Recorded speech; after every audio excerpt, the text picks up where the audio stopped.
He conveniently is always gone election week and makes me have to, assess everything that happened on election day the day after. And he does it every year. He trusts you to handle it. Yeah, because he knows how trust. capable you are. I think he snookers me into this and goes, you deal with it, Flan. You can deal with everyone the day after election day. So tomorrow, I will say this, we're going to take some calls tomorrow, just so everyone's aware. We have to take calls day after the election, see what everyone thinks. We'll kind of unwrap what happens today. As a reminder, folks, it is election day here. Really, and I don't know, Jonathan, I feel bad. I feel like Saginaw Township may be the only real election taking place here in the Great Lakes Bay region. Yeah. That millage vote is up today, so reminder for everyone in Saginaw Township, please get out and do your duty and vote. If you're from Detroit and you happen to be driving through, maybe you're on your way back home from a extended weekend up north, you do have an election today in the city of Detroit for mayor. So there are a few elections, maybe a little bit more nationally, but all in all, kind of a relatively quiet election day. So this hour, I'm joined by my friends from IBW Local 692. We're going to start with Ryan Charney. Everyone clear your schedules. We go through his titles. He's the business manager, financial secretary, and president of the Michigan State Conference of the IBW. Good morning, Ryan. Hey, good morning, Matt. Thank you for having us today. Absolutely. And you have your membership director, Kevin Klapish, with you as well. Good morning, Kevin. Good morning, Matt. So, first of all, I think a lot of people may have heard of IBW before. They may have heard different IBWs that are out there, but maybe are thinking, gosh, what is IBW? What does that stand for? Let's start big picture. What's the IBW, Ryan? So, Matt, the IBW is the International Brotherhood of Electrical Workers. We're comprised of almost 1 million members nationally. We're fighting to get to that 1 million member mark. I am the business manager of a local right here in northeastern Michigan. I represent the 19 counties in northeastern Michigan. I've got 600 active members, another 300 retirees. So geographically, give us kind of what's the lay of land. From where to where do you represent? Pretty much Bay City straight across to Mount Pleasant and then north to the Mackinac Bridge. It's a big geography. Yeah. It's a big range. So I've always wanted to ask this question, being completely honest. I've never asked it, so I'm going to ask it to you, Ryan. How do you get the number then at the end? What does the 692 represent? That's just our local union number that's assigned to us. We were founded on May 1st, 1937. IBW Local 692 was, and that number 692 was a number assigned to us from our international union. I didn't know if it was like there were 691 unions before you and you were just on the list. No. I've always wanted to ask, I'm like, how does someone become local 85? How does someone become, I've always just kind of wondered how that works. It'd actually be a lot cooler to be IBW Local 1, but St. Louis has got that. They were the first founded IBW local in the nation. Totally fair. So, Ryan, we're going to stick with you. Kevin, I swear, we'll get to you. That's but, fine. We got to put Ryan in the hot seat to start. He deserves it. How does one become a business manager and financial secretary? What does your career do to get you to this point? So, Matt, I probably have a lot different career path to where I am now, but I was a kid who grew up very middle class. I attended college, and, after college, I was just kind of searching what was for me. And one thing that I could always go back to is I had an opportunity with the Bay City Public Schools in their maintenance garage when I was in high school. That's where I co-opted. And I really fell in love with just working with my hands and building something every day, whatever I was working on with the mechanics, the certified mechanics. I knew I loved mechanical work. High school, I had a woodshop teacher, Leroy Kruger. He taught me the ins and outs of woodworking, and I loved that. So after college, and I'm searching around trying to find something that I can do, and I wanted a career that would provide for me what my father and mother's career provided for me in the Auburn area.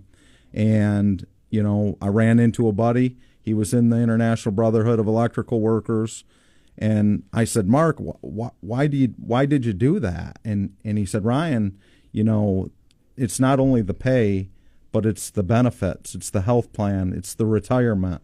It gives me the opportunity to work a dignified career and then at the end of that career, have a retirement. So I started off, we have a 5-year apprenticeship program.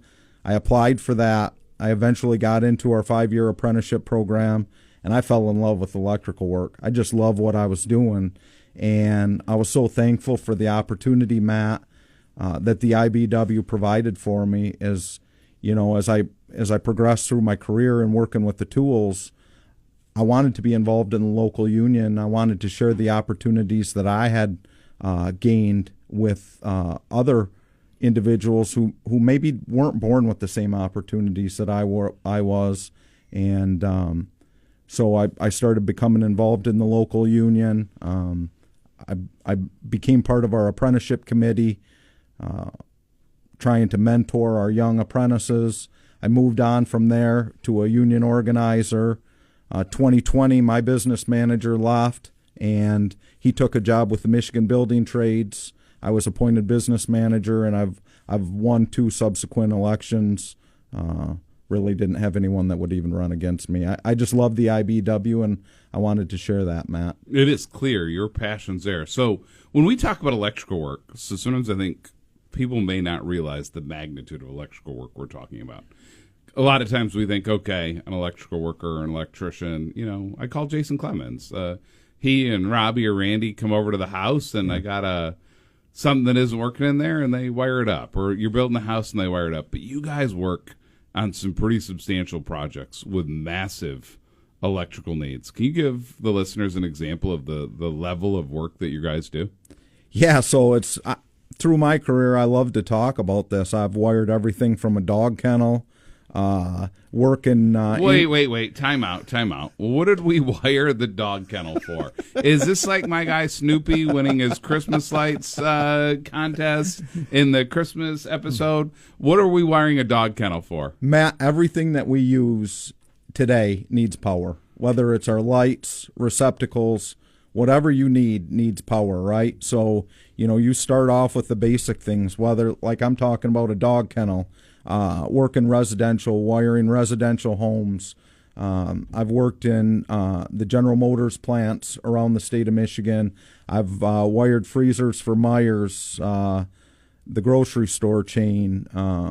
Worked in the power plants. So it's everything from, we like to say in the IBEW, everything from the outhouse to the powerhouse and everything in between. Factories, anything commercial.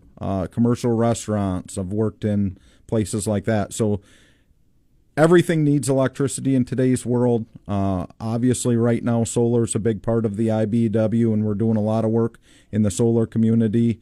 Obviously, that's fulfilling a piece of the generation. But we really do everything. Okay. So last question for you. Then we're getting to Kevin. We may even ask you to leave then at that point. Okay. I'm good with that. We'll be through. I'm good with that. There are certain people that I love asking how business is doing or how industry is doing in the region, because I feel like you have your fingers on the pulse. So whether it's a banker that's putting out commercial loans to companies and people that are building, whether it's realtors, they have a pretty good sense of just kind of how the market is. Are people buying, selling, are home prices going up? But there's no question the construction in the industry really gives a good sign. How busy are the men and women of 692 right now? Is business good here in the Great Lakes Bay region, or do you have a lot of people sitting around waiting for something to do?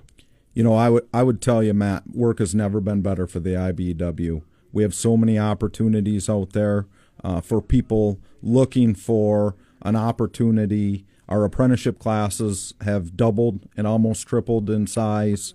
Our workers are busy. There's work in whatever capacity you want to do, whether it's wiring that outhouse or whether you want to work in a General Motors plant or you want to build some type of power generation. Work has never been better for the IBEW. We continue to grow, and we'll continue to grow to meet the needs of our community. So, Ryan, do you think that is because of, business and industry growing right now?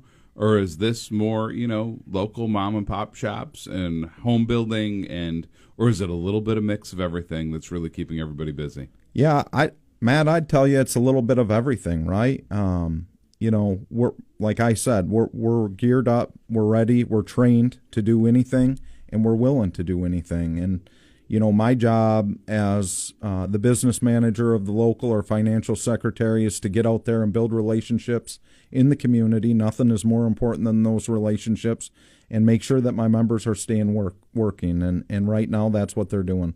So we're going to take a break. When we come back, we're going to talk to Kevin, membership development, and talk all about how folks that may be interested in joining the IBW can do so. Save up to 50% on a... Need a lot more new members right now, and you're as busy as can be out there recruiting. What's going on your front? Yes, definitely. Right now, the contractors are in more of a need for journeyman electricians right now, more than ever, I would say.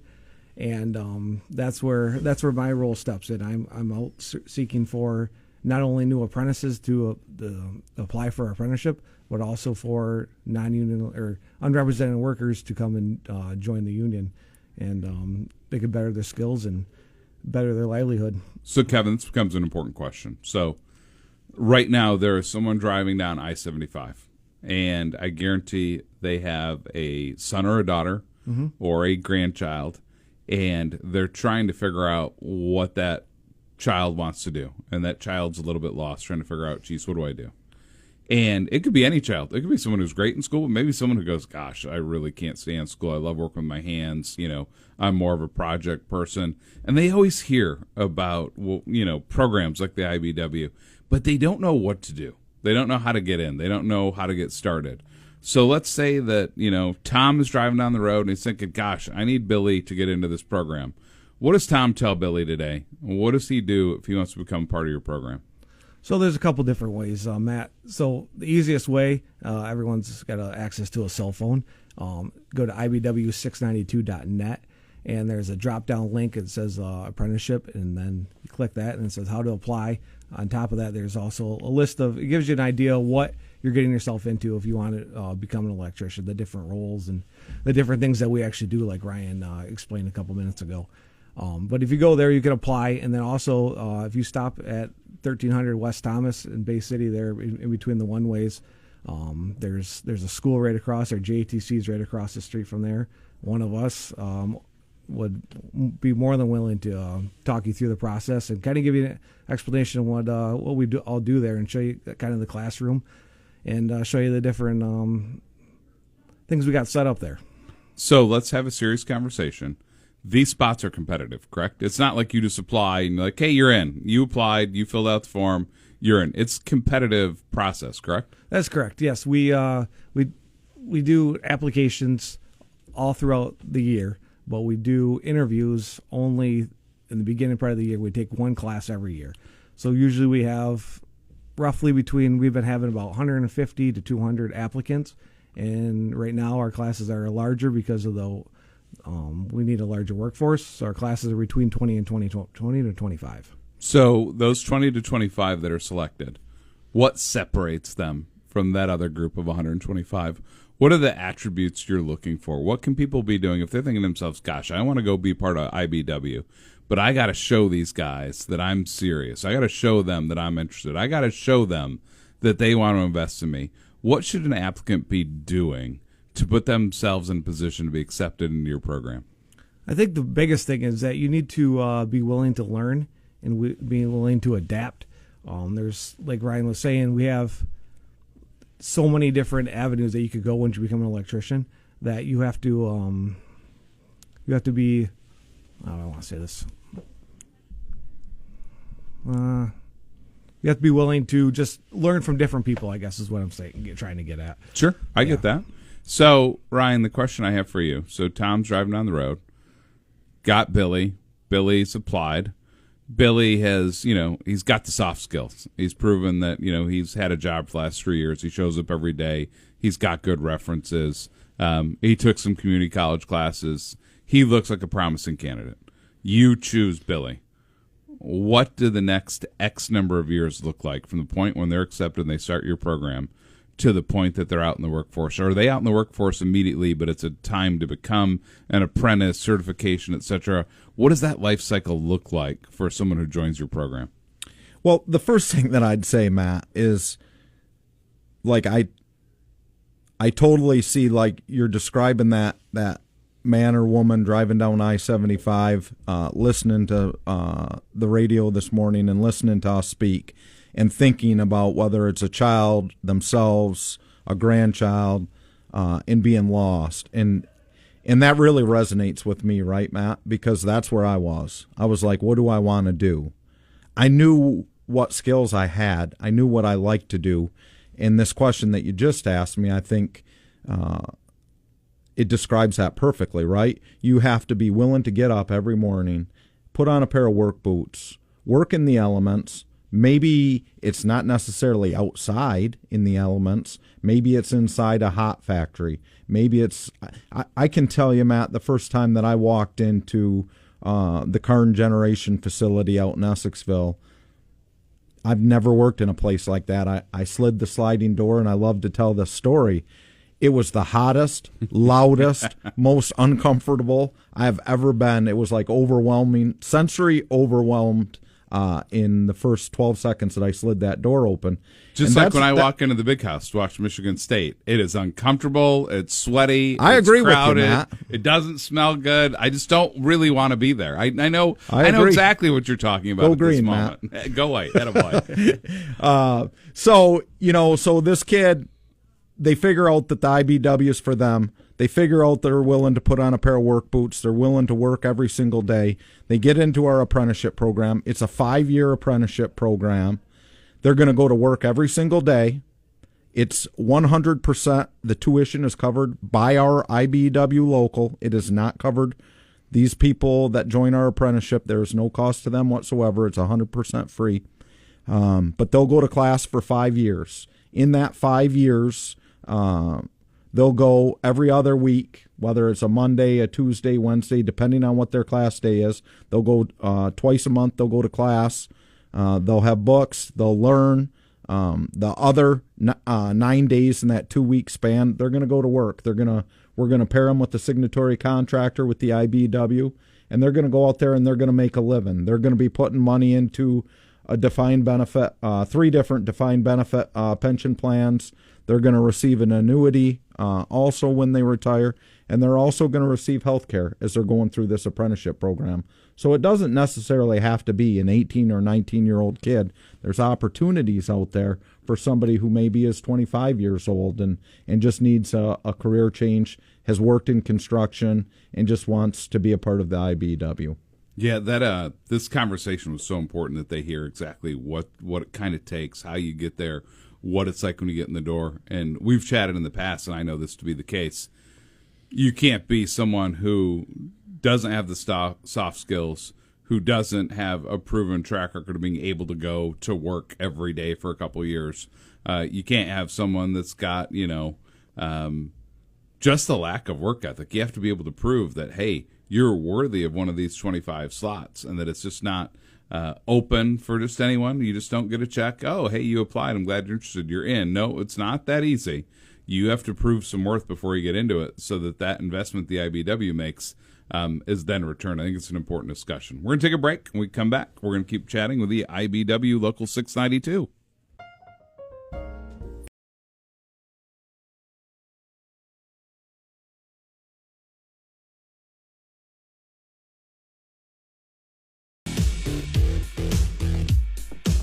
Welcome back to the Art Lewis Show. It's Matt Fallon filling in for Art this week.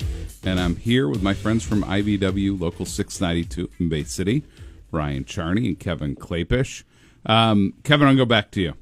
So Art and I actually talk about this when I'm on the air with Art. We talk about maybe what does education or what does society say to you? I'm going to use myself as an example, okay? So I graduated from high school in 93. Mm-hmm. So I got to listen to a lot of Bill Clinton, and Bill Clinton got up and he stood on that stage and he said, you go to college and you get a college education, you be as educated as you can be, right? And that was his spiel. Everyone should go to college.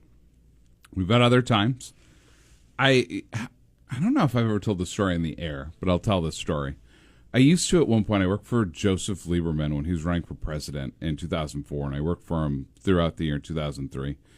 And we were driving to an event in New Jersey. I was a fundraiser, so we generally try to do a fundraiser at the end of the day.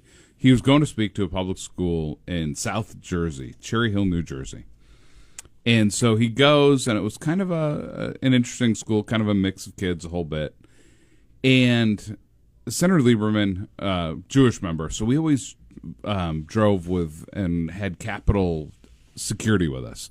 He had Capitol police officers because he had so many death threats. So we always had probably 2 to 4 officers with us at all times, and we were in these SUVs, right? And he was just a very kind man, very kind, thoughtful guy. Never really got too high or low, but I remember we were getting into the vehicle, and we got in. He had this little briefcase with him, and he kind of slammed it down. And it kind of threw me off because I'm like, gosh, he's just never like that. So I said, hey, Senator, I said, is everything okay? And he said, no, Matt, it's not. And I said, well, what can I do? Is there something wrong? He goes, well, I'm mad at myself. And I said, why? Your speech was great. You know, I was riveted. It was fantastic. He goes, well, I got up there and I gave the whole thing. You need to go to college, and it's so important to educate yourself. I said, here's the problem, Matt. There's a certain amount of kids in that room that can't do that.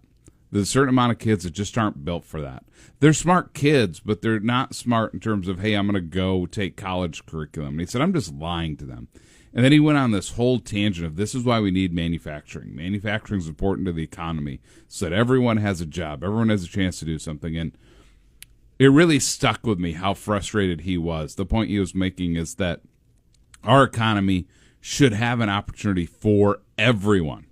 You may not even graduate from high school. That doesn't mean that you can't be a productive member of a workforce. You could just maybe need that to your program, an apprenticeship program. Yet, do we need PhD scientists, physicians, lawyers? Well, maybe not lawyers. But do we need everything? Yes, there's everything that we need. So here's my question for you guys.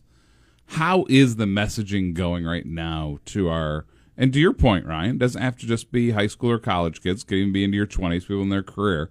How's the messaging going? Are we saying the right things, telling parents and kids you have to go to college, you have to get the most education, and are we stuck there? Are we doing a good job saying, yes, skilled trades are a great area for you to be in, it's a great career? How's the messaging coming from education and training people right now? I think it's been a lot better. I graduated in 2008, and even back then, like, it was college. But I think now, everyone's starting to see that, and now construction and the other fields are an option for these kids.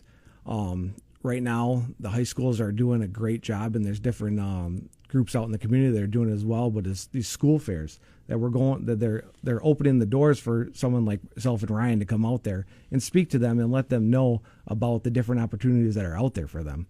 That it's not just college. That if you want to come and apply when you're 18 years old, and you can start making $15, $16 an hour, but in 5 years you're going to be making $40 an hour. That's just eye-opening, and I think people don't realize that the opportunity is out there for you. So, Ryan, half of your hair and half of my hair have the same tint, which may Mine show is brown. Which may show a few years on us. No, I was talking about the brown hair, big guy. Okay. So we both have a little bit of that white gray in there. We got a little bit of salt in there, right? So we've been around for a while, so you've seen this. Do you think the messaging's getting better? Are we telling kids the right things these days? I think the messaging is getting better, but I also believe we as a society have to understand a little bit what is behind in what the future of our children is. You know, I have 2 daughters. Both of them graduated from college. I gave them every opportunity to do that, and both really smart kids. But you also have to have the conversations about the trades. And my youngest daughter probably considered the trades at one time, or put a little consideration into it. But it isn't just the trades, Matt, and I really preach that. It really is the union trades, because at the end of the day, it isn't just about a paycheck. It's about having health insurance and being able to retire with dignity. And those are the things that are important. And I think that's when I was looking as a young guy. That's what I was looking for. I was looking for health insurance because my parents raised me with health insurance, and then I wanted to be able to retire with dignity. And that's why I think the union trades are so important, because it doesn't matter if you want to be a plumber with Justin Palmerville over at Local 85. His program is second to none. Or you want to be an electrician with IBEW Local 692, which I would say is the greatest career on the planet. Those are opportunities that people have to have health care insurance and retire with dignity. And that's the important thing. So you would argue there's a differentiation in the trade itself, correct? I would just say that it doesn't matter who we are. We want the best for our children, our grandchildren, ourselves. And if you want the best, you need health insurance. You need to be able to retire with dignity. We can't work forever. We can't, IBEW Local 692, you can retire at 57 years old. There's still a heck of a lot of life left to enjoy at 57 years old, whether it's traveling with your wife, helping your grandkids, do whatever that is, I love it. Important points made. We're going to take one more break. We'll be back here on the Art Lewis Show. We're proud to make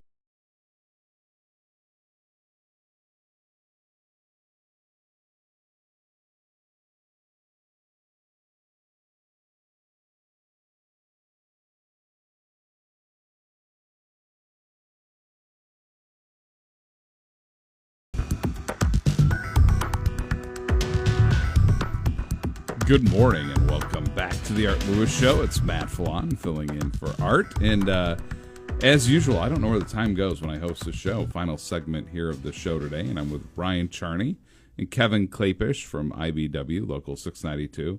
So as we look at local millages, it's being election day, it's impossible not to think about where does that work go? Because at the end of the day, if a local district, let's use one that's complete. We're gonna be nice here. Ryan Charney has me playing my nice card today. Let's look at Saginaw City. They had basically about $100 million millage to then build a new high school and new facilities in downtown Saginaw. That's beautiful. It's a big investment in the community, right? But when that work gets done, Ryan, there's a lot of work that has to be done by electricians and plumbers and pipe fitters and welders and fabricators, etc.